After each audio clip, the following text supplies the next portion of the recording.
Hi everyone, this is Adam Elstein. I'm recording part 2 of the RAW workflow video using Adobe Camera Raw. This tutorial will focus specifically on local adjustments. So let's go to it.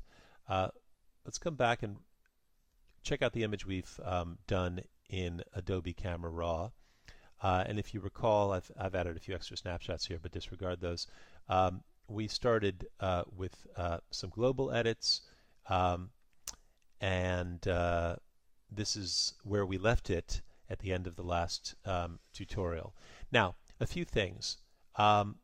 First thing is I am not sure that I love the foreground here. I feel that it is probably overexposed relative to the rest of the image, and if I could darken the foreground selectively, I feel that would have a nice impact on how the image will look. As a matter of fact, here, just through magic, I'll show you where I want to go.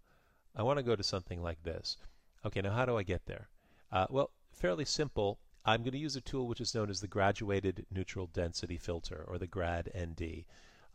That is the tool which is the fourth from the left. You can invoke it by pressing Graduated Filter or G. And when I do that, basically, I get a little crosshairs. And I'm just going to place my crosshairs in the middle of the area that I want to be darkened. I generally hold down the Shift key so that movements are orthogonal. I'm just going to drag it up so that it's probably to the end of the sidewalk. And I can actually adjust the ends to widen or narrow the gradient. The gradient is how this is going to get feathered from full adjustment to no adjustment. Now you notice when I did this, it actually made things lighter. Well, why is that? Well, actually, if I look at my defaults on my adjustments here, I actually pick up the adjustment where I was with the last time I used this filter, which was 90. So let's go to 0 first of all. So this is basically no adjustment. But what I'm actually interested in doing is darkening that foreground. So I'm going to crank this down to the left, probably to about here, which is about 3/4 of a stop. So maybe even further. I don't want it to seem overly done, but that looks better. Oops, sorry. Okay, that to me that really grounds the image, and I like that. So I'm going to commit. Oops, Control Z. I'm going to commit the change by clicking on any of the tools.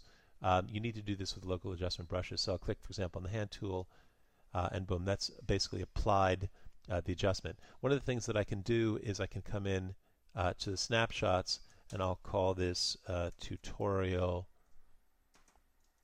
grad ND. So this is basically the grad ND that we applied for the tutorial. So this is basically before, and this is after. So I feel that that grounds the image substantially. Another sort of issue that I am interested in potentially addressing is the picket fence. I feel the picket fence is probably a little bit too gray. It should be whiter, and the reason it's gray is because we can see it's in shadow. So there's limitations into how much I can actually make this happen, but let me show you how I can use a local adjustment to increase the exposure specifically on the picket fence. This is going to require a little bit of delicate work, but let's not shy away from that. First thing we want to do is zoom in. So we'll zoom in, and this picket fence is the area that I'm going to want to be working with. We're going to invoke a local adjustment brush, which is basically the K key, or it is the fourth or fifth from the left on your toolbar. And let's just check our exposure here. Now that was minus 90 because that's what was set before from the grad ND. So I'm going to go back to 0. And what you have in this area is actually a brush. It's like a brush in Photoshop if you've ever used those. Brushes can be controlled in several ways. This is a very soft brush. You can control the size of the brush, both with the slider here, making it smaller and larger, but also the way that I like to do it is with the bracket keys. So the left bracket makes it smaller. We can also basically control the hardness or the softness of the brush. In this case, this is basically the feathering will control how soft it is or hard it is on the side. So actually I'm going to want this probably to be a little bit harder. Now I'd like to check Show Mask, and I'll show you why. Because when I zoom in, what I'm going to try to do right now is, even before I make any adjustments, is just lay a mask in. So by using the Auto Mask feature, you can see I'm painting in this kind of pink color, and my goal is going to be basically to mask out the entire fence. So this is going to require a certain amount of patience and definitely some hand-eye coordination. But I'm going to do it now, and I'm not going to even pause the video. I'm just going to try to do it as we speak. Now there's a few little techniques you can use the edge of the brush here to mask this guy out. I don't want to go over too much. I can correct that. I can correct, for example, this area here. I can hit erase, start to erase those little bits that I went over the edge. Come back to add. Now there's a few techniques for speeding things up. For example, if I hit the Shift key, touch in one spot, then touch in a further spot, it will paint in intermediate areas. With these kind of geometries, that's actually pretty useful, and then I can rough in afterwards. So let's use this technique to quickly rough in the pickets. Feel like Tom Sawyer, irresistible, but I had to say it. Here we go. Or was it Huckleberry Finn? Let's just quickly do this. Again, I'm touching, I'm holding down the Shift key. I probably could have made my brush slightly larger. Let's do it here. I'm just kind of roughing in a mask. I'm not going over the edges too much yet. Now, if I wanted to basically rough this in a little bit, or basically with a little bit finer detail, sorry, I rotated it by accident. Let's zoom in slightly here.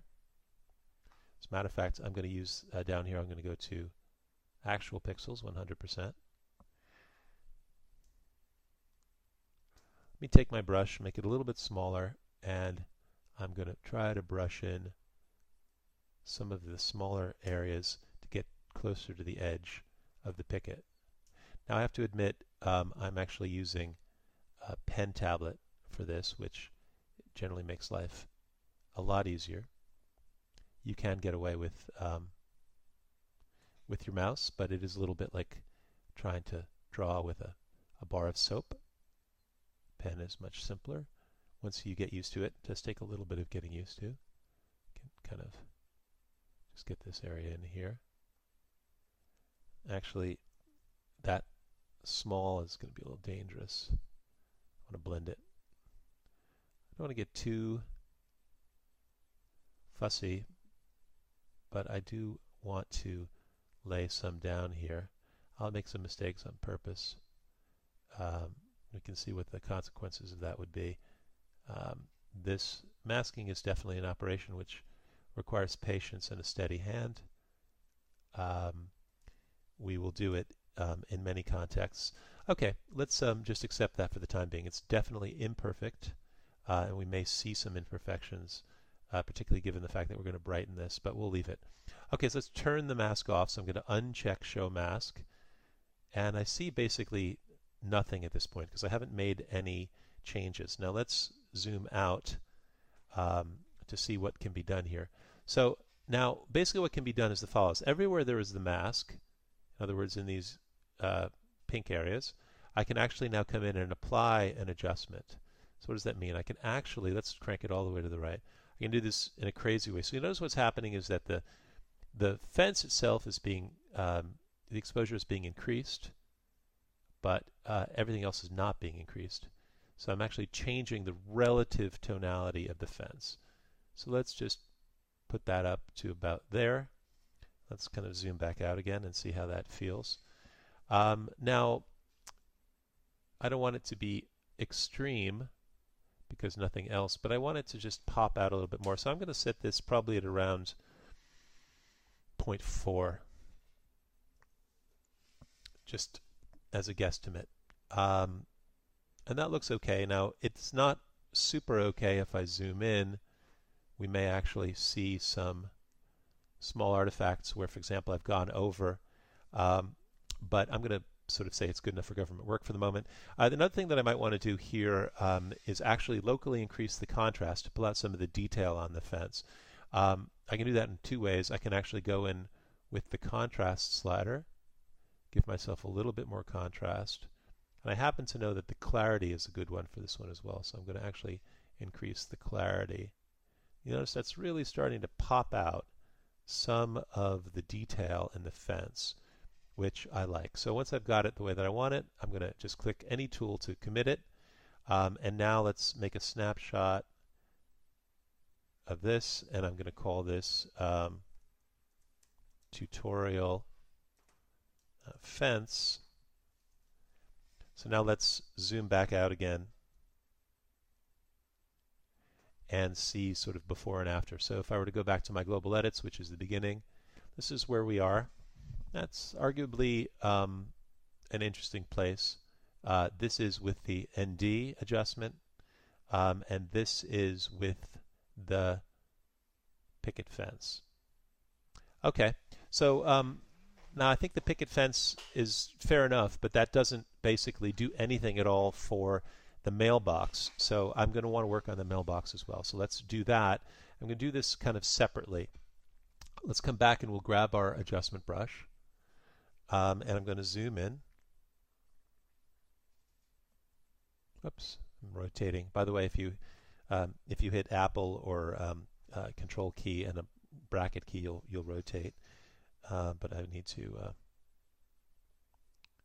just zoom in, Apple plus and minus. And let's take the brush.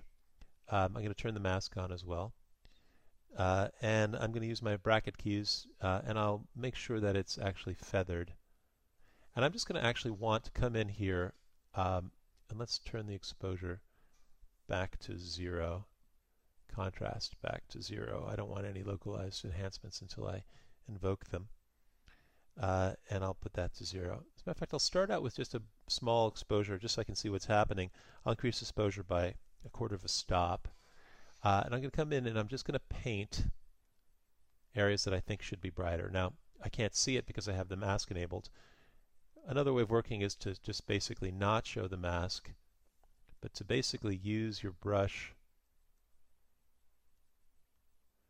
So you can see yourself actually literally almost painting the white in. So what I'm doing effectively is lightening this area by painting in a mask. Since you already understand what's happening, I don't necessarily need to show you. We can always see the mask. Let's come back in here. You can always see the mask that I've actually been creating by click show the mask, so you can see what I've been doing. So this is basically a localized enhancement. Now what I can do here now is I can say let's try to overall balance the brightness of this image relative to the rest of the image. I can make it super bright, which doesn't seem to be right, or that would look unnaturally glowing. I can just make it bright enough so that it stands out, probably I'm going to say around a 1/2 a stop, maybe too much, and then but I'll just leave it that way just for the sake of demonstration. And the other thing is here again, I'll probably want to come in with the clarity slider to increase some of the contrast. Let's zoom back out again. All right, so so here we are. Let's save this as a snapshot as well. First of all, commit the tool by clicking any other tool. So that's committed, and we'll save this as a snapshot. We'll call this tutorial mailbox. So now let's look at everything that we've done in terms of our local edits. This is where we started. This is adding in the ground. Arguably, this is actually possibly the only place I want to go. But let's look at where we went after that. Let's look at what we did with the fence. So the fence is a little bit brighter. And let's look at the mailbox finally. So the mailbox is brighter. So we've kind of, using these local adjustments, kind of, in a sense, relit the image. We've changed the lighting so that there's a more emphasis on the central elements. And I'm going to say this is probably where I want to go. with this image right now. So there's only one or two final things we might want to do. Let's say this is where we want to go, but there's two or three things we want to do before we close the image. First of all, I might want to straighten the image slightly. I was fairly good in terms of leveling the camera to keep the verticals vertical, but I think that the horizon is a tiny bit off, so there's a tool that I can use which is called the straighten tool. You can invoke it here by, it's the fourth or fifth or sixth from the left. It looks like a little angle, or you can, I think you can press, you can invoke that with an A. So what that will do is if I take it, I'm going to basically find an area that I know should be straight. So let's say the edge of the sidewalk, and I'm going to drag out a little dotted line along the edge. Now watch what happens when I drop it and remove it. When I drop it and remove it, the image actually becomes straighter. Now the other thing that happens is it's actually changed the way the image is cropped, and that's because, let me come to my crop tool. I'm going to come back to normal. Well, it's cropped the image because it's basically tried to straighten and maintain as many pixels as it possibly can. But that may or may not have changed the way I want the image to work. So let's come to the crop tool now, and let's go to, I'm just going to say for fun, I'm going to crop this to a 4:5 ratio, which is a traditional view camera sort of ratio. So now what I have is, when I'm invoking the crop tool, I have some ability to slide the pixels around, to slide the crop around within the image. Now I can't move left to right, because if you'll notice, the far left and the top left and the bottom right corner are basically the maximum. We've rotated the image, so Camera Raw automatically pulls that out. So I got to decide what kind of cropping do I want, for this image, and do I want to actually lose the roof? Do I want the foreground? Do I want little foreground, some of the roof? What do I really want to embed in this image? I'm going to just say, for the sake of argument, I'm not sure this is necessarily the best cropping, but I want this mailbox roughly in the center, so I'm going to change the crop so that I can kind of make that happen. So I'm not going to be as concerned about the roof, although I might want to revisit that decision later on. I am going to be concerned about how the fence is cropped, and also how the garage is cropped, so I might want to make this a little bit larger. So this is basically composition after the fact. There's a strong compositional element, which is obviously the mailbox, which I want to be roughly in the center. When I found a crop that I like, I can just click away from the tool. And this is basically the sort of revised image. So let's try to make this as the image. We'll call this final crop. And there we go. So now we can go back and we can look at our changes. Let's go back to my global edits. You'll see we'll pop back to the uncropped version, and we can go through our various edits, grad ND, mailbox, etc. Now if I go to the final crop, it will take me down to the cropped version of the image. And let's say this is the one, for whatever reason, I've decided is the one that I want. I'm not sure about this up here, but we'll say this is good. And so we're going to open this in Photoshop, but there's just one or two quick things we need to do before that happens. Let's come over and we'll take care of image sharpening, or this is strictly speaking what we call pre-sharpening. That is in the third tab in the image preparation area from the left, a tab called Detail. In order to do sharpening, sharpening is an artificial sharpness enhancement. It's a good thing to do, but you don't want to overdo it. Generally, you do it twice. You do it when you capture from RAW, and then you do it when you finally output for print. I am a believer in what is sometimes called halo or high amount, low radius sharpening. So generally what I'll do is, first of all, you always have to go to 100%, 200% if you're on a Retina screen.